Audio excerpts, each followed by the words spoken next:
I welcome back a stalwart to SAFM Sports Special. For many a year, he did a column on South Africa's premier radio sporting program.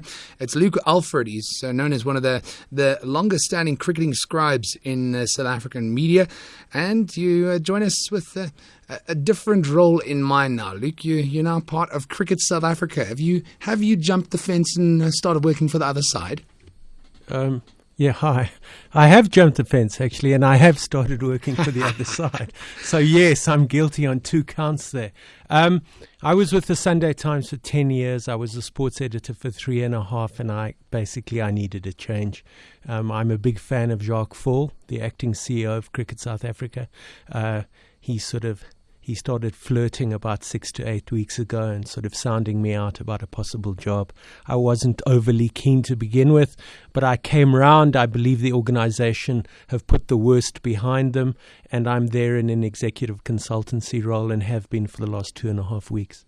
All right, so you're a strategic media consultant at Cricket South Africa.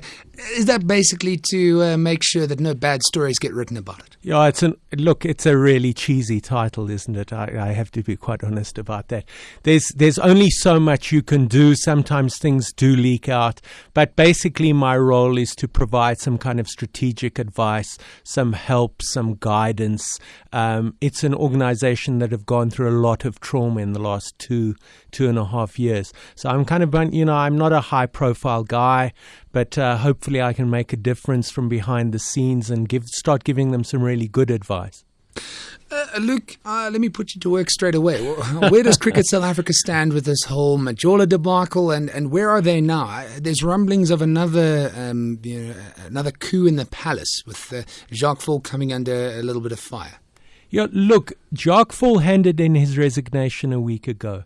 He rescinded that resignation. He was persuaded to do so by the board. There was a board meeting yesterday, and he remains as the acting CEO at least until the AGM, which is probably going to be in late October. So the status quo remains on the Fall issue. Willie Besson remains president. The board is as it was.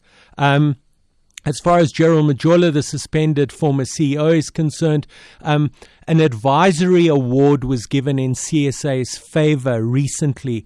And basically, to sort of deconstruct the jargon, that means that I think what that really is about in layman's terms, it was to give Majola the opportunity to resign. He didn't take that opportunity. So now the full legal process takes its course, basically. But the award was awarded in Cricket South Africa's favour, which seems to suggest that that's the way the eventual disciplinary will go. So pro-CSA, anti-Majola. Okay, I see. Legal standing, though, I mean, that's all above board. Per se, I mean, if we saw the back of Gerald Majola from a Cricket South Africa perspective, it would be done within the required legal frameworks. Yeah, absolutely. I mean, the current standing is as recommended by the Judge Nicholson inquiry or recommendations. He is suspended. He's suspended with full pay. He's suspended until such time as the disciplinary is complete. But as I say, the early adjudication of the award suggests that CSA will win the day on that one, although it is prolonged and it is confusing to members of the general public. As you said, Cricket South Africa's come through a very difficult time the past 1.5 years, past 2 years even. There's been judicial inquiries, there's been lying to the public. Well, I say lying to the public, yet to be proved in the court of law. But where are we going to see Cricket South Africa in 5 years' time, in your opinion? Look, I'll get to the where will we see South African cricket in 5 years' time in a moment. But, I think the macro context, for better or for worse, is South African sport is overly politicized. We see that in all sports. We see that in soccer, and to some extent we see that in rugby with the Kings issue and not really being able to make up their mind on what the latest is on the new Super Rugby franchise. So I think the macro context is, for better or for worse, South African sports politics South African sport is always going to be swamped to a degree by politics. I would like South African cricket in 5 years' time for the general public not to know who the CEO is. I would like the general public not to know who the president is. I would like those people and the board members to go about their business to serve the best interests of the game. And I think that means staying out of the media, for the general public to appreciate the cricketers, the junior cricketers and our teams. Because I think that in terms of an old amateur definition is what administrators should really be about. I think that we have got this culture in South Africa where there is a cult of a personality. And I think that's to some extent due to people like Louis Late and Ali Bacher, and they were always sort of at the forefronts of their sport. And I think to some extent that is returned to haunt South African sport to some extent. And I don't necessarily think that's a good thing. Jacques Faul, the current acting CEO, is not a man for the limelight, and I admire that. I think that's as it should be. So, in other words, just concentrate more about what's happening on the pitch than in the boardroom. Absolutely. Absolutely. We've got a test match against England, which starts at the Oval on Thursday.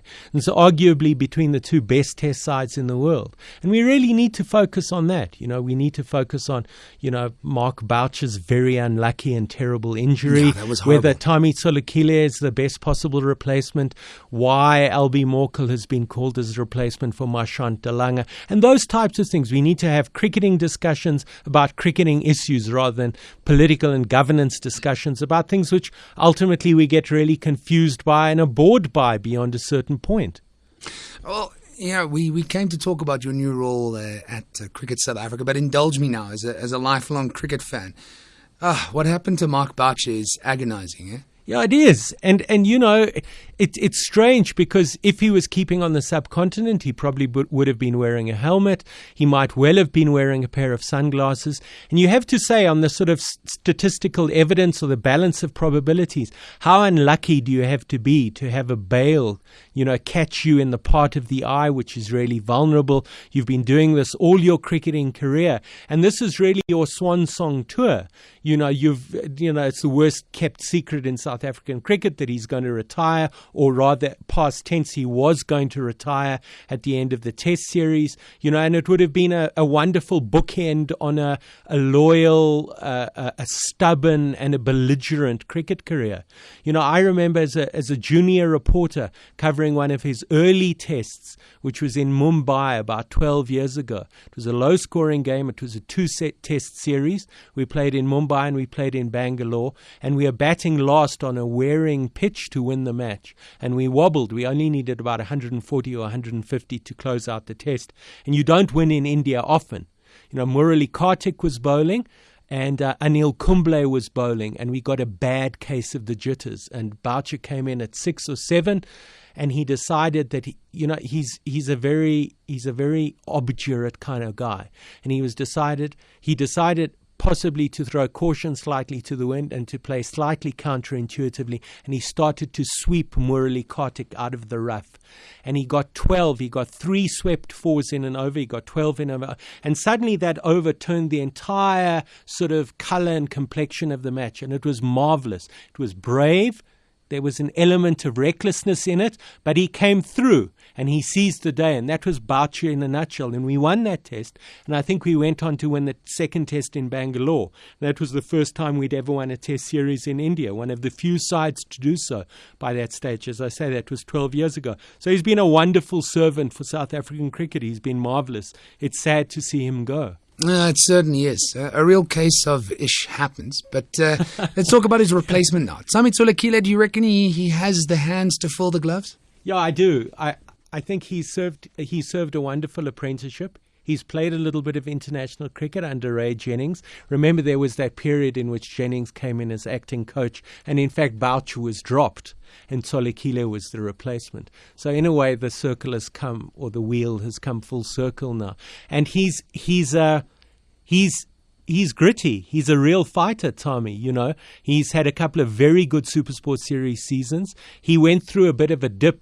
I don't know exactly when it was, maybe 4 or 5 seasons ago. And then there was the move from the Cobras up to the Lions. And he's been very, very good value. He's a fighter. He's a good team man. And he'll do good for South Africa. I wish him well. AB de Villiers for the first test at the Oval, though, do you reckon that's going to affect his batting? Look, and please, I must say this is just a personal decision here, a personal opinion.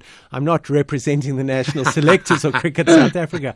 I would like to see de Villiers not keep. I'd actually like to see the balance of the side restored by Tsolekile keeping in the first test and taking the Boucher position, because I think it becomes quite onerous on de Villiers. He's a frontline batsman. I think he should field. He's a brilliant fielder. I think Tsolekile should keep. Changes the balance of the side slightly. It does open up options when you allow de Villiers to keep. So what do? Do you play an extra batsman like Duminy? Do you consider playing an extra all-rounder, although I'm not quite sure who that would be? But my preference personally would be to see Tsolekile play sooner rather than later. We've been chatting to Luke Alfred, one of the stalwarts on SAFM Sports Special. He used to present a column on the show each and every week. He's got a brand new role, though. He's a CSA marketing, media consultant, strategic media consultant to boot. Final question for you, Luke. Are the players going to be a bit more available to media interviews now, or is that not the case? Nice question. That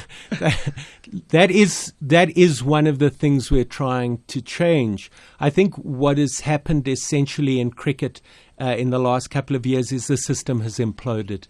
And I think people have scuttled for cover, and we are trying to change that.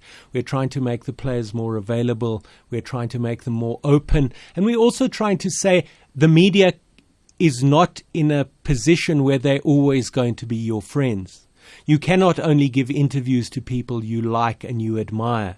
There's actually a public service element there. You're a member of a national side. You represent these people. And you actually have to roll with the punches, because occasionally you're going to get tough questions. But you have to deal with that. So hopefully, yes, we're trying to change that. All right, so we look forward to it. Luke Alfred, the new strategic media consultant at Cricket South Africa. Thanks so much for coming into the studio. Pleasure. I appreciate it, and look forward to chatting to you in the future. Thank you very much. Future. Thank you very much.